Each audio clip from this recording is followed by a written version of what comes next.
بسم الله الرحمن الرحیم. بینندگان و شنوندگان عزیز، عرض سلام و ادب دارم. امروز بعد در این کلاس ترجمه رکوع 36 از سوره بقره میخوانیم، یعنی از آیه 262 سوره بقره آغاز میکنیم. اولین آیات را تلاوت میکنم، سپس ترجمه به زبان فارسی میخوانیم.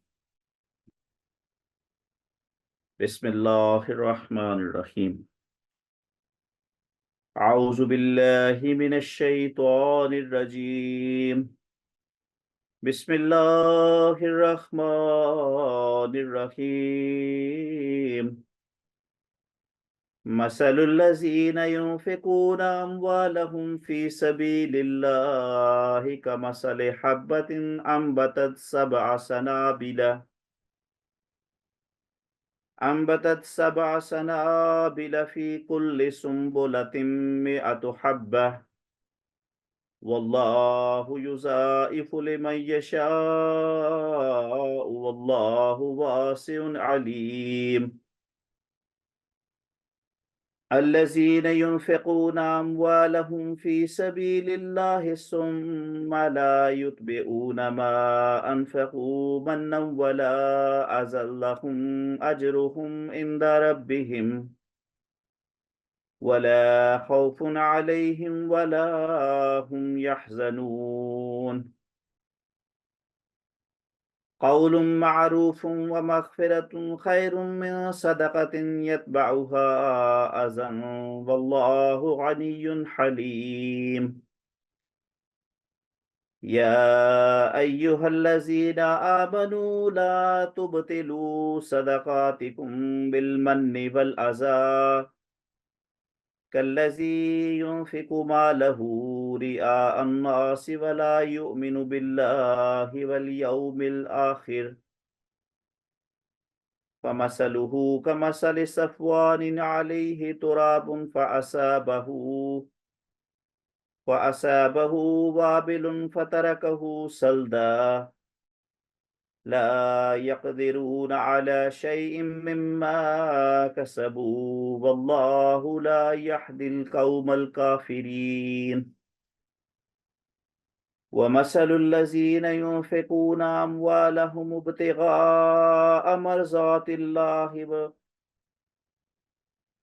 ومثل الذين ينفقون أموالهم ابتغاء مرضات الله تثبيتا من أنفسهم كمثل جنة بربوة أصابها وابل فآتت أكلها ضعفين وإن لم يصبها وابل فطل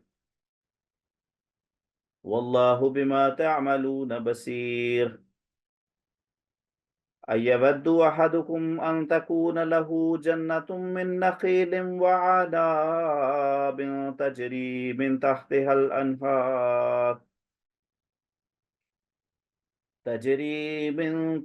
الأنهار له فيها من كل الثمرات وأصابه الكبر وله ذرية ضعفاء وأصابها إعصار فيه نار فاحترقت كذلك يبين الله لكم الآيات لعلكم تتفكرون. حالا ترجمه این آیات را بخوانیم. آیه اول است: مثل الذين ينفقون أموالهم في سبيل الله. مثل الذين صفت آنان که ينفقون خرج می کنند اموالهم اموال خود را فی سبیل الله فی در سبیل راه الله خدا، یعنی اموال خود را خرج می کنند. کجا خرج می کنند؟ در راه خدا. کمثل حبة، مانند صفت یک دانه است. حبة یک دانه. انبتت که به رویاند سبع سنابل، سبع هفت سنابل خوشه را، فی کل سنبلت مئت حبه، فی کل سنبله در هر خوشه، مئت حبه 100 دانه است. والله یضاعف لمن یشاء، والله و خدا یضاعف دوچند می دهد، لمن یشاء هر که را خواهد. والله و خدا واسع جواد است، علیم دانا است. یعنی خدا جواد دانا است.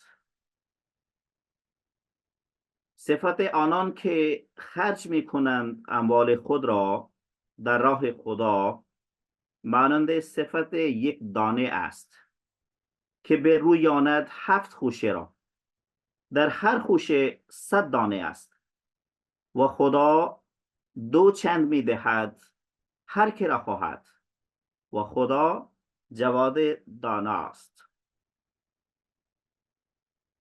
و آیه بعدی است الذین ينفقون اموالهم، الذین آنان که ینفقون خرج می کنند اموالهم اموال خود را، فی سبیل الله در راه خدا، ثم باز لا یتبعون ما انفقوا از پی آن انفاق نمی آرند. چه چیز نمی آرند؟ منن ولا اذی، منن منت نهادن را، ولا اذن و نه ایزا رساندن را. یعنی که باز از پی آن انفاق نمی آرند، منت نهادن را و نه ایزا رسانیدن را. لهم اجرهم عند ربهم، ایشان راست مزد ایشان نزدیک پروردگار ایشان، یعنی عند ربهم نزدیک پروردگار ایشان، ولا خوف علیهم، یعنی که ایشان راست مزد ایشان نزدیک پروردگار ایشان، ولا خوف علیهم و نیست ترس بر ایشان، ولا هم یحزنون و نه ایشان اندوهگین شوند. و ترجمه فصیح اینطور می باشه آنان که خرج می کنند اموال خود را در راه خدا، باز از پی آن انفاق نمی آرند منت نهادن را و نه ایزا رسانیدن را. ایشون راست مزد ایشون نزدیک پروردگار ایشون و نیست ترس بر ایشون و نه ایشون اندوهگین شوند.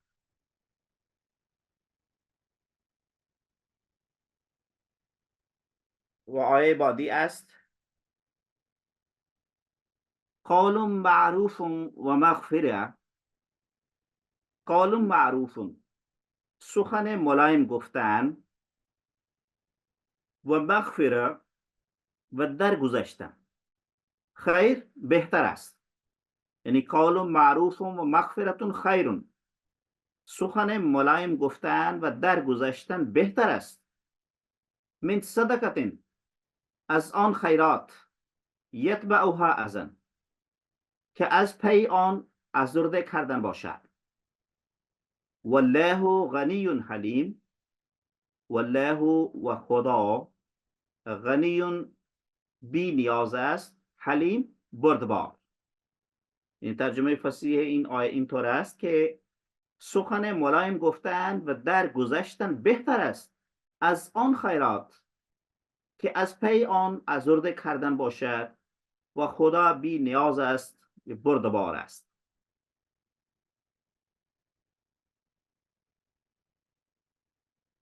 یا ایها الذین آمنوا لا تبطلوا صدقاتكم بالمن والأذى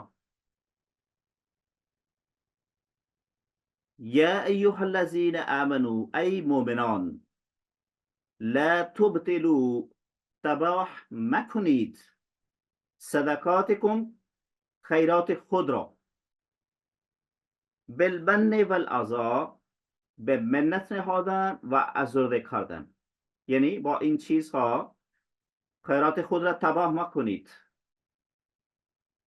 کلذی همچون کسی ینفقو ماله ریا الناس، ینفقو که خرج می کند ماله مال خود را ریا الناس برای نبودن مردمان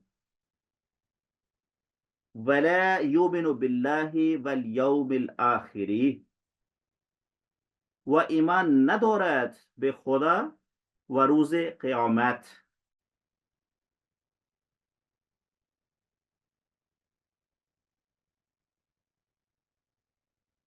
فمثله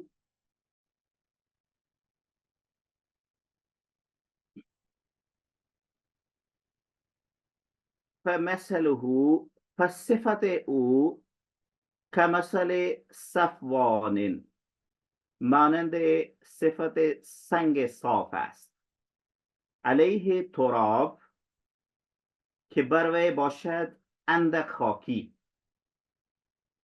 فاصابه وابل پس رسید به آن بارانی عظیم. فاصابه پس رسید به آن وابل بارانی عظیم. فترکه سلده پس گذاشت او را سخت و صاف مانده. لا یقدرون علی شیء مما کسبوا توانایی ندارند. لا یقدرون علی شیء مما کسبوا توانایی ندارند اهل ریا بر چیزی از آنچه عمل کردند. مما کسبوا از آنچه عمل کردند. والله لا یهدی القوم الکافرین و خدا لا یهدی ره نمی نماید القوم الکافرین گروه کافران رو، یعنی خداوند متعال گروه کافران را راه نمی نماید. و ترجمه فصیح اینطور می باشد: ای مؤمنان تباه مکنید خیرات خود را به منت نهادن و ازرده کردن، همچون کسی که خرج می کند مال خود را برای نبودن مردمان و ایمان ندارد به خدا و روز قیامت. پس صفت او مانند صفت سنگ صاف است که بر وی باشد اندک خاکی. پس رسید به آن بارانی عظیم. پس گذاشت او را سخت و صاف مانده. توانایی ندارند اهل ریا با چیزی از آنچه عمل کردند و خدا راه نمی نماید گروه کافران را.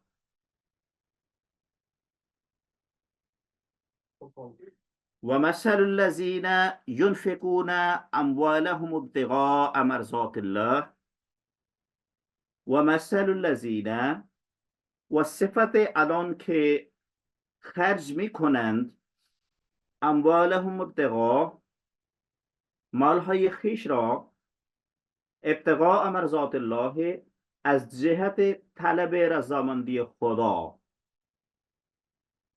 و تثبیت من انفسهم و به سبب اعتقاد ناشی از دلهای خیش. کمثل جنت مانند صفت باغی است به ربوت به مکان بلند. اصابها وابل که رسید به و بارانی عظیم. فآتت اکلها ضعفین پس آورد میوه های خود را دو چندان. ضعفین دو چندان. فإن لم یصبها وابل فتل و ان لم یصبها و اگر نمی رسید او را وابل باران عظیم، فتلون پس شبنم کفایت میکرد. والله بما تعملون بصیر، والله و خدا به آنچه تعملون میکنید بصیر بیناست. یعنی و صفت آنان که خرج میکنند مالهای خیش را از جهت طلب رضامندی خدا و به سبب اعتقاد ناشی از دلهای خیش مانند صفت باقی است. به مکان بلند که رسید به وی بارانی عظیم، پس آورد میوه های خود را دو چندان، و اگر نمی رسید او را باران عظیم، پس شبنم کفایت میکرد و خدا به آنچه میکنید بیناست. و آخرین آیه که امروز و آخرین آیه رکوع که امروز تلاوت کردیم این است: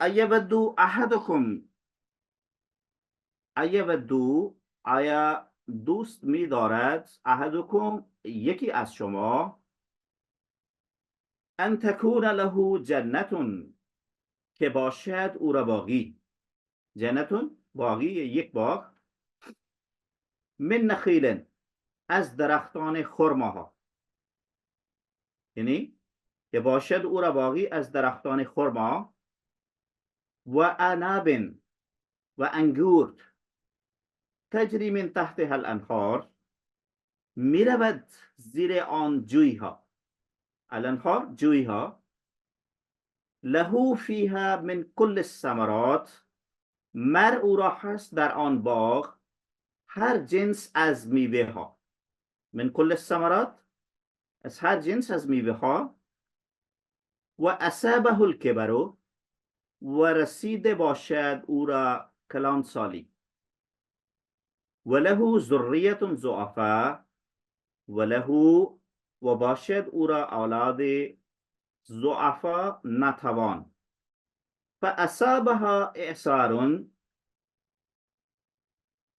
پس در این حالت رسید آن باغ را، اعصار گردبادی، فیه نارون که در آن آتش است، فاحترقت پس پاک بسوخت، کذالک یبین الله همچنین واضح می سازد خدا، الله خدا، لکم الآیاتی برای شما آیت ها، لعلکم تتفکرون تا باشد که تأمل کنید.